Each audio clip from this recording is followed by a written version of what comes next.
Hey everyone, Jason here, digital marketing consultant, and in this CRO guide, you're going to learn 5 quick conversion optimization rate hacks to improve your sales and lead generation for your site. Make sure you check out the links in the description to a timestamp table of contents, along with some other videos to help you with your digital advertising. So with that, let's go ahead and kick things off before we jump into those 5 with a definition of what CRO is and specifically how to apply it effectively so that it actually helps boost your conversion rates as opposed to becoming something that's just convoluted and complex. So our definition is to dial in your messaging to your prospects so they understand that they will get what they want if they take the actions you want them to take. And in practical, concrete terms, this means you have multiple prospects and you're just split testing your landing page messaging, because what matters to prospect 1 might not matter to prospect 2 and 3. And so we need to figure out what matters most when we're talking about the specific solution we're offering or the problem. So with that, let's go ahead, dive into those 5 hacks. And the very first one is split testing. Now, you're probably familiar with, hey, you're supposed to split test your landing page, try different headlines or try different buttons. Well, here, we actually don't want to do that when we're just getting started. And here's why. So go ahead and take a look at this diagram. You can see that typically we'll be getting traffic from a lot of different traffic sources, whether you're doing organic or paid. Something's coming from Google, something's coming from YouTube and Instagram and Facebook. They're coming all over the place, and you're driving them to these 2 pages that you're testing. The issue with this is you're actually testing 3 variables, because when you're split testing, you want just 1 variable to test. And so the problem here is inside your ads accounts, you're testing your messaging and you're testing your targeting. You're trying different ad copy and you're trying different, placements or people or audiences that you're targeting. And then on your landing page, you're trying different messaging. So you're actually testing 3 different variables, where 2, your messaging and your targeting, you're testing inside of your ad account. And then over here, you're starting to test your messaging on your landing page. Well, you're testing 3 variables now, and you're not actually going to get good data on which landing page is working with which specific target or which specific message. So what you actually want to do is drive all of that traffic to 1 landing page until we get to hack number 4. Now, the second hack we have is volume. And this is particularly important if you are a small advertiser or you're working on a shoestring budget. As a general rule of thumb, I'm not going to say it depends. I'm going to give you a concrete number here. You want at least 1,000 impressions to your ads and at least 100 real website visitors to your landing page. And this is because you need to have statistical significance before you make any changes. You don't want to start changing your ads or changing your landing page if you've only had 500 people see your ad and 10 people on your site, right? You're probably going to wait for more than 10, but you want at least 100 real website visitors. And the way you make sure that you have real website visitors, don't use what's going on inside of your Google Ads or your Pinterest or your Facebook ads account. Those numbers are just blown up, right? You need to be looking at your actual landing page software and use that as the guiding force for how many people actually showed up, or use what's going on inside of Google Analytics. Whatever tracking you're doing on your actual site is going to be much more accurate than what's showing up in your ad accounts. Now, the third hack we have deals with adding micro commitments or micro conversions. And this is particularly important if you're in e-commerce, because you might be asking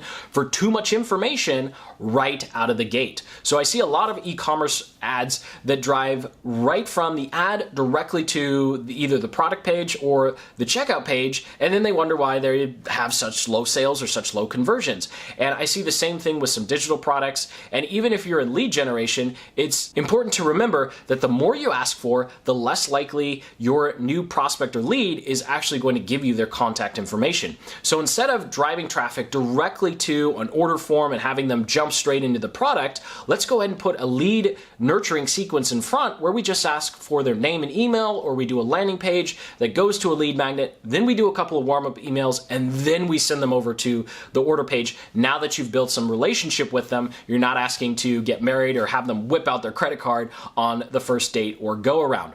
Now, if you're already using this method and you're still not seeing good results, you might be asking for too much information on your landing page. So with your landing page, there are really just two things one thing you actually need to ask for: the email, and that's all you need. Name and email are the two standards that you kind of start with, and then if you need more information or you're getting too many leads, you could add the last name, you could add a identifier, and then you could ask for their phone number. Now, a prospect identifier, this is something where you're asking them to tell you about them. So if you're like a cleaning service, you'd be asking the square footage of their house or how many bedrooms they have. Or if you're doing any sort of business service, you'd want to know, hey, what's your industry or what type of business are you?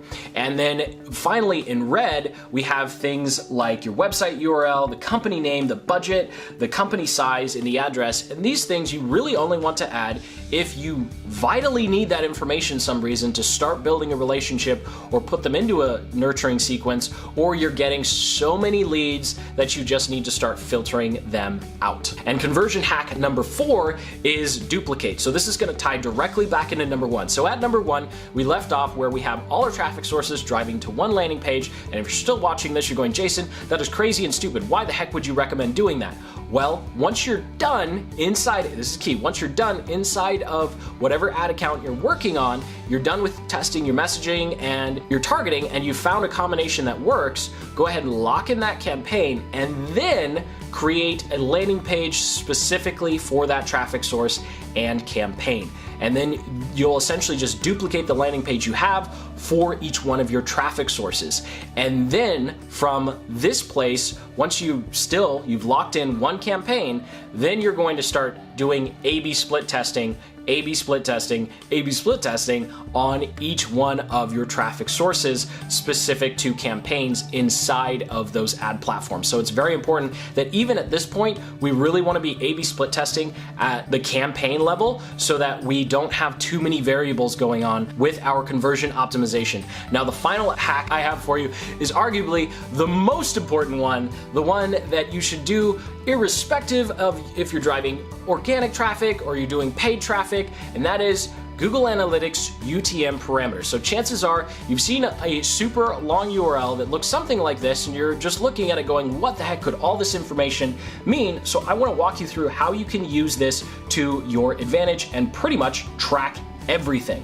So inside of this long URL, we have source, medium, campaign, and content.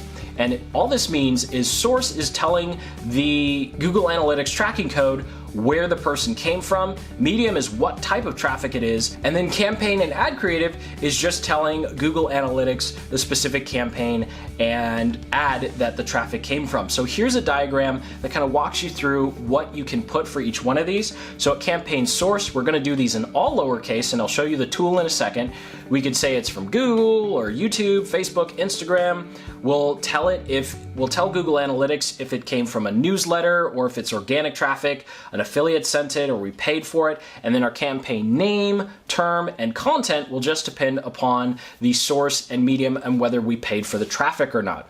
Now, the good news is you don't have to build this yourself. You can go over, just search Google for UTM Parameter Builder, and you'll be able to get to this tool where you can just copy paste your URL, fill it out like a quick little form, and it will give you a properly formatted URL where you can track everything. Now, here's an example from my actual Google Analytics account, and this is why this is so powerful and so important here. You can see that I've highlighted in blue that I can see the exact video that people came from when they hit my page, and then I can also see which offer brought them to the website. And that's all there is to it to optimizing your conversion rates. I sincerely hope you got some value out of this video. If you have any questions, go ahead and comment below. I read and reply to every single one. Make sure you use that table of contents to skip around, and definitely I highly recommend checking out the link in the description to the Google Analytics tutorial that actually goes super in depth into how to use UTMs as well as set up your Google Analytics, because analytics is going to be instrumental in optimizing your conversion rates. So if you got some value out of this video, go ahead and hit that like button and subscribe for more CRO tutorials and conversion optimization rate guides just like this one. And until the next video, keep building the business you love.